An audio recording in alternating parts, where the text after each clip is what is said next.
I'm Devin Schmidt. And I'm Tommy Evans from Droids Recording Studio. You know that sound effect that makes snare drums hit like 1,000 times harder?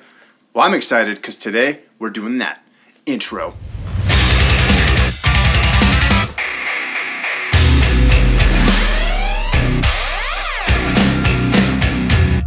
We're audio engineers that specialize in heavy music, and we make videos about the recording and mixing process of that. If this is something that you're into, that's awesome. Thank you. Click the subscribe button and tap that little bell icon so that you get notified every time we post something new. Adding a reverse snare sound is one of the funnest and easiest ways to add impact to a part. If you've listened to any metalcore or post-hardcore in the last 15 years, you know the sound we're talking about, and today we're going to dive into that sound effect, how to get it done, and I'm excited. Let's jump into the computer. All right, guys, reverse snares. Let's do this. Let's first thing go ahead and take a quick listen to a section that we're going to be working with.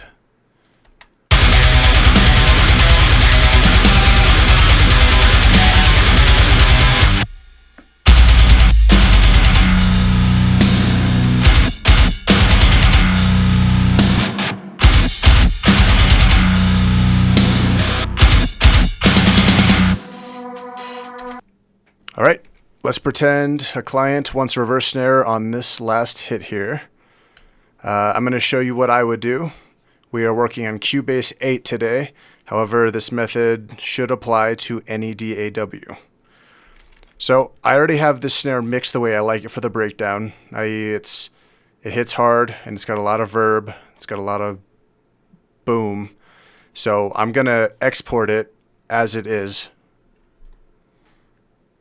And I like to export with the room. So I'm going to solo the snare and the room and then export my drum group.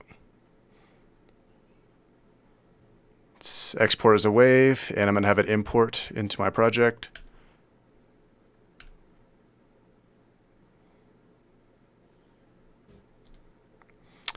Now I don't need this hit anymore,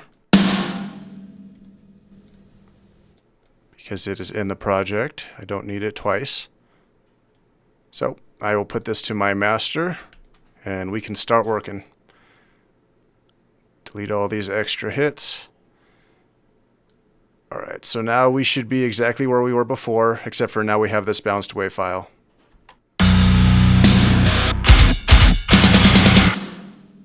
And we're good.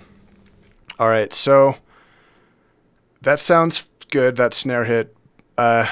If you want to add a little more punch and power, you can add a little more reverb, which actually is going to take a little bit of the power away. But if you put some distortion first and then reverb, in my opinion, that makes the snare sound ridiculously huge. Let's go ahead and do that, actually.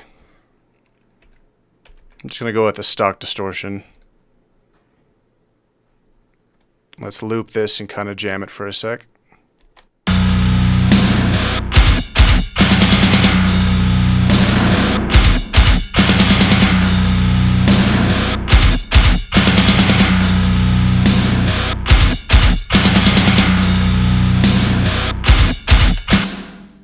All right, I don't want to spend too much time on that, so we'll just start there. That sounds pretty good. This really doesn't need more reverb, but we're going to do it anyway because we're making a monster reverse snare. Let's just go with stock. Let's see how it sounds just as is. Since there's already reverb on it, I don't think it needs much more.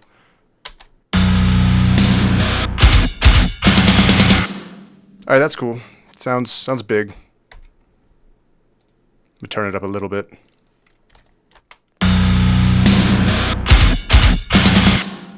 All right, so all you got to do is duplicate the track and reverse this. I have a shortcut, so usually I just hit R and it flips it for me. But here in Cubase, if you right-click, go Process, and Reverse. We now have a reverse snare, and I will leave the plugins I put in, i.e. the distortion and the reverb, and just drag this back. So let's see how that sounds right off the bat.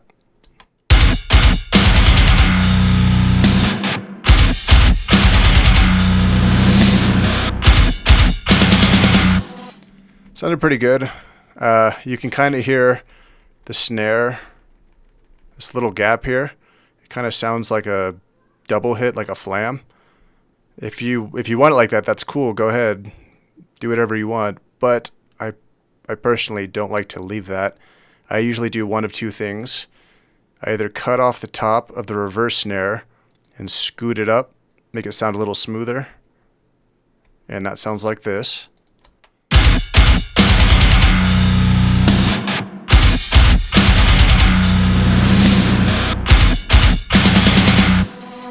Sounds pretty good.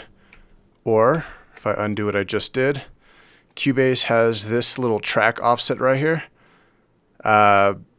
This is essentially just delaying when the track is played. So for instance, I can time align this perfectly like this at multiple points in the project. But because I know these are only going to be reverse snares, I can offset it a little bit. That way it actually scoots it up to like right here and takes away that flam sound. You kind of got to mess around with the settings to get it sound good, but let's just go with like a 0.05 and see what that sounds like.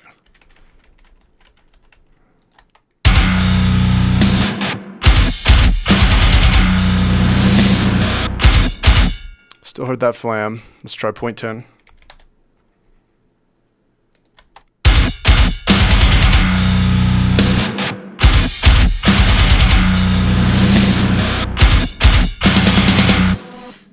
Still kind of there, but it sounds cool. I like it. I would probably go with my first method and cut the top off a little bit and just time align it. But that's pretty much it. Snare bombs can make something sound huge. It can also be overused.